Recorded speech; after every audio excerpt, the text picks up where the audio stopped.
everyone, my name is Josh and this is Quite Interesting Musings, and today I'm going to be talking about when I did my last what would you guys like to see me review next. The poll was sort of 50-50, the results. So I basically so the results were technically 50-50 between me doing a reading of a short story or a poem that I'd written, and I fulfilled that with my reading of Mr. Threadbare. So, and the other half, the other 50%, was on a movie review. So, to honour that second half of the poll, I wanted to basically do a review of something special. And this film is kind of an interesting film for me. This is probably the 6th or 7th time that I've actually watched this film. And it's actually one of my favourites of the found footage genre behind The Devil's Rejects. Not The Devil's Rejects, The Blair Witch Project. Yeah, I hate The Devil's Rejects, and take that what you will down in the comments, but I personally am not a fan of Rob Zombie's style, and there are several reasons why, which I will dedicate an entire video on if you would like me to do that. And this is a film that is my favourite found footage film outside of the Blair Witch Project, and it is Cloverfield, released in 2008, and this is basically a disaster film written by Goddard and directed by Matt Reeves. In fact, this was the very first film that I saw of Matt Reeves, and it made me really want to pay attention to his work. Since then, Matt Reeves has gone on to direct films like the Planet of the Apes trilogy, the Rise of the Planet of the Apes trilogy, Rise, Dawn, and War of the Planet of the Apes. That's a very good trilogy of films. And he's also gone on to do films like Let Me In, which is actually a very good American remake of the Norwegian film, or excuse me, the Swedish film, Let the Right One In, which is based on the novel by John Ajvide Lindqvist. And that, I think, is a very good film in its own right, and I really do think a lot of people should give it a lot more love than it actually currently is getting. Yes, a lot of people might say it's superior to the original, but I personally really enjoy it. And then he directed Cloverfield, which is kind of an interesting sort of it's in a very interesting genre, because Cloverfield is, for all intents and purposes, a monster film. It's a monster film along the same lines as a Kaiju Godzilla versus King Kong, or Godzilla versus King Ghidorah, Godzilla versus Mothra, Godzilla versus Rodan kind of B-movie, but except it's told in a very grounded and very humanoid way. It follows a group of characters, a group of friends, who one evening, when they're basically throwing a party for their friend Rob, who is basically going all the way to Japan, during this particular festivities, there's a lot of drama going on, a lot of relationship drama, because Rob's girlfriend Beth shows up, and she basically is upset with him that he's leaving, and that, there's this entire rumour going around that they, had relations before he left, and this was supposed to be a private thing. So there's all this drama going on. And then while the relationship drama is happening, something attacks the city. And you don't know what it is, you don't know what it looks like, you don't know how big it is. You just know that something horrible is walking around New York City, destroying the buildings and causing havoc everywhere it goes.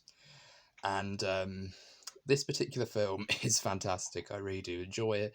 I think it's very interesting. It's a very interesting perspective on the disaster film genre, because if you really think about it, a lot of the disaster films of old have often... Excuse me. Bless me. I beg your pardon. I shouldn't have done that while I was recording, but yeah, I couldn't help it. I thought I could survive through until the very end, but yeah, apparently it just came at me at the wrong time.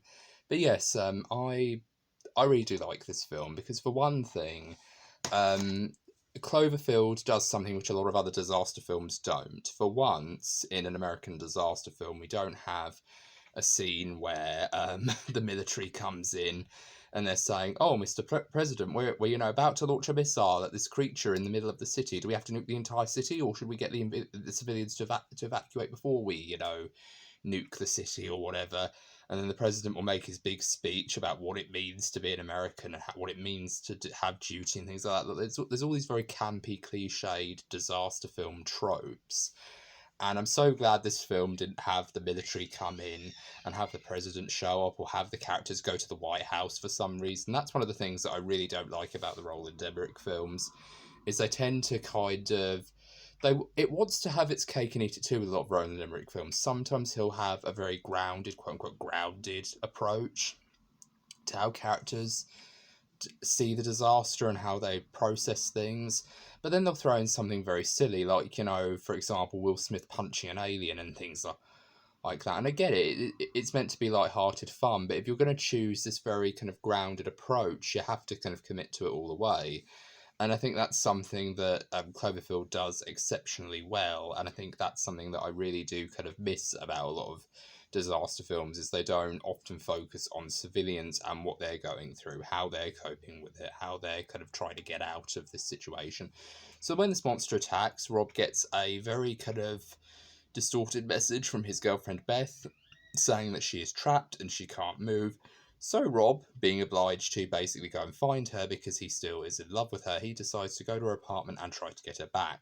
And her friends, and one of whom is played by Jessica Chaplin and T.J. Miller, decide to go with him and decide to, you know, accompany him on this odyssey to go and get his lost love back. And it's very romantic. I really do like this film because the romances feel very genuine, the friendships feel very genuine. The writing of these characters feels very down to earth and they feel very realistic. Like they have drama and problems that do feel like they could affect people on a humongous level. And I like the fact that that human drama does interlope into the story, but it doesn't feel like it's focusing on the wrong thing. It focuses like it's really trying to make a statement that you're just focusing on these group of people experiencing this disaster. It isn't so much about it isn't so much about the monster in this particular film, even though the monster is a huge presence in the entirety of New York City.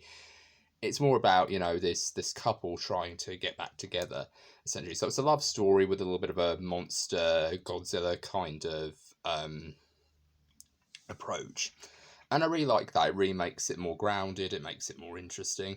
And I just find a lot of the characters really compelling. TJ Miller, obviously, is one of the highlights of this film. He manages to get a few good laughs out of me every once in a while. I like the fact that he tries to get, you know, he tries to get the attention of Jessica Chaplin, who, if you don't know, she was in Mean Girls. She played Janice Ian, and she was in a lot of other things. She was in a film called The Interview with James Franco and Seth Rogen as well. So she's in a lot of stuff. She was also in True Blood. She's going to be in the new Paramount Plus TV series Fatal Attraction, which actually looks really good. I'm actually looking forward to seeing that. And of course, her performance really was quite chilling from what I saw in the trailer. So of course, I'm definitely going to be watching that. And it's going to be very interesting to see her take on the character of Alex Forrester in that particular story. But yeah, I'm really looking forward to that particular adaptation, or that particular version of that story. So yeah, I really think this film's fantastic. I really like the fact that it's very atmospheric. I like the fact that the found footage style is implemented very well. It feels like, you know, when these characters are actually going about and, say, for example, they're running away from a situation, the camera's facing down and you're just basically watching the character's feet move one foot in front of the other at a very rapid pace to the point where there's a blur. And a lot of people have complained that there's motion sickness, that they suffer from motion sickness having to watch this film. But I don't mind it. I feel like it's a very necessary approach to kind of immerse you in the story of this particular predicament. And I really like the fact that all the characters feel real, they feel very well written. And I also want to bring up that the writer of this went on to do stuff like work alongside Joss Whedon when he created the film The Cabin in the Woods. He co-wrote the film The Cabin in the Woods with Joss Whedon, which I think is very interesting, because he definitely does feel like the kind of writer who loves geek. He gives me the impression that he's a real geek in the sense that he really loves his, you know, monster films. He loves his sci-fi films. He loves his, you know, his horror films. He's a very huge geek of various different genres. You really do get that impression with him, and you can really tell that there's a lot of love put into this film. It feels like Shaun of the Dead, but kind of, excuse me, like a kind of it's almost like a kind of monster film scenario, so it really kind of makes it even more interesting. But yeah, this film is absolutely wonderful. I love everything about it. It's really great. There's a wonderful scene at the midpoint of the film where the group of survivors go into a tunnel, a train tunnel, And there's an entire sequence where these characters are just basically trying to figure out what to do next. And they just chat for a while, and there's this really wonderful moment, which I thought was very powerful, where Rob gets a call from his mum, and he basically has to. It's being told from far away, but I really like the fact that TJ Miller's character decides to film it and decides to zoom in on it and really give us an insight to what's actually going on, how he's processing the loss of his brother, essentially. And I really like the fact that Rob basically has to tell his mother that one of her sons is dead. And that was really heartbreaking to watch, and to see Rob's reaction. The actor who plays Rob really did a good job of selling that moment of, oh my god, my older brother's just been killed. It's really horrible. And I have to really give praise to the acting, because usually when you are in this type of film, usually you have to basically act alongside a giant gorilla or a giant, nuclear monster or any of these kinds of films. So the fact that they tried to give a good performance and try to sell the horror of this situation in a scenario which very easily, if the roles were reversed, we could very easily be looking at a very low budget style, Godzilla film, like fake models and fake people and things like that. The stuff you'd set up in your bedroom if you were a child, like fake buildings, fake, Golden Gate bridges and things like that. So there's a lot of stuff going on here that does make it feel kind of cheese. That there is a lot of stuff in this film that could be interpreted as cheesy, but what I really like about it is Matt Reeves and Drew Goddard, the writer, really do a very good job of making it very grounded and really make you kind of care about the fact that these are people who are actually dealing with the fallout of the mess that this monster is making. And I really do like that. Not since the first Godzilla film have I ever seen such a strong attention to detail in that respect. So I really do respect Matt Reeves and Drew Goddard for really giving it a more human angle, as opposed to what most of these other films do, which is basically make it a giant spectacle piece where you're just basically watching things blow up, watching monsters throw each other into buildings, body slam each other into the ground as the earth quakes. Kind of like a WWE wrestling match, but with giant gorillas and nuclear monsters and things like that. So it's very weird, very over the top. But I really do like this film's version of it. So this is a 5 out of 5 star film for me. It's really good. And if you haven't seen it, I would highly recommend checking out it. It's on Netflix at the moment, but it could be on other platforms, other stream platforms, or you can just get a DVD copy like I have here. I play a lot of my DVDs on my PS3 whenever my internet is down, so I tend to, just basically have a DVD always on standby just in case my internet isn't working. So yeah, I'd highly recommend getting a copy of this on DVD, and if you're able to get a good internet connection, you can just watch it on Netflix, because it's on Netflix right now. So yeah, this is my review for Cloverfield, and it's a really good film. I'd highly recommend it. And after this film, I want to give a little bit of attention to Matt Reeves. I don't think he's ever made a bad film, because he's made this. He's made the Planet of the Apes trilogy, Rise, Dawn, and War, and he's also made Let Me In. But then he later, I think it was in 2021, he released the film The Batman, starring Robert Pattinson, and I felt like that film was really good. That was a really good take on the Batman, and I will be doing a video on that very shortly soon. And I really feel like he does a very good job. He really does a good job of really kind of taking these very familiar ideas, which we all know. Like, we all know these different genres, we all know these different ways in which these different stories go, like these monster film genres, or these animals overtaking the humans kind of story, or the humans are really the monsters, and the animals, or the monsters are the real, humans, and things like that. Those types of stories, like man versus beast, or man versus, itself, or man versus nature kind of thing, or a vampire story, and really kind of injects a lot of much needed intrigue to it, and gives you an interesting element that really makes you think, oh, that's actually a really good idea. Like, say, for example, in the film Let Me In, it's essentially a vampire story where Dracula's basically trying to find their Renfield, effectively. But they do portray it in a very tragic and a very, almost depressing kind of way, because these two characters are essentially children. One of them is a vampire, and they've been a vampire as a child for so much of their lives that this is basically all they know, and they want to form a very worthwhile connection with someone. So this character by the name of Abby decides to befriend Oscar, who's this lonely boy who's been bullied. He lives with a single mum, and he basically has a lot of issues, but he does try to form this connection with this girl who he meets, who he later finds out is a vampire.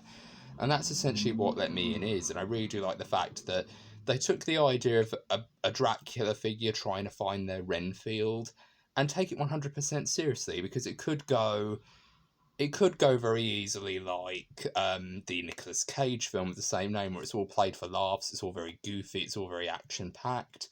But I like the fact that Matt Reeves really took the time to really kind of take it very, very seriously, because, of course, the book is very seriously. The book is very dramatic. The book is very, almost depressing and very kind of grounded. So it really makes sense that he would take that approach with this material. And it's the same with all kinds of films that he's done, like with Planet of the Apes. It's basically the man versus nature story, but it's kind of almost flipping the roles, where humanity is now the people who are the monsters technically, and the apes are just basically taking back what's theirs, taking back what we kind of inherited from them, because we are all descended from apes, and they're basically taking back what's theirs, taking back control. And that's something that really is at the heart of the Planet of the Apes trilogy. And of course, in every other film he's done, he kind of always takes a very different approach. So I feel like he's a filmmaker that I really do admire and respect. And as yet, he is yet to make a bad film. So I do definitely give him a massive thumbs up on that regard. And I definitely do think that Cloverfield is one of his best. So if you can track down a copy of this film, I'd highly recommend giving it a watch. And if you have already seen this film, what did you think about it? Whatever your thoughts are, comment below and be sure to let me know. And if you like this video, please be sure to give it a thumbs up. And if you want to see more of this content, please subscribe for more. And I've been Josh with Whimsical Industry Musings, and I hope you all have a very good day. Take care, bye for now.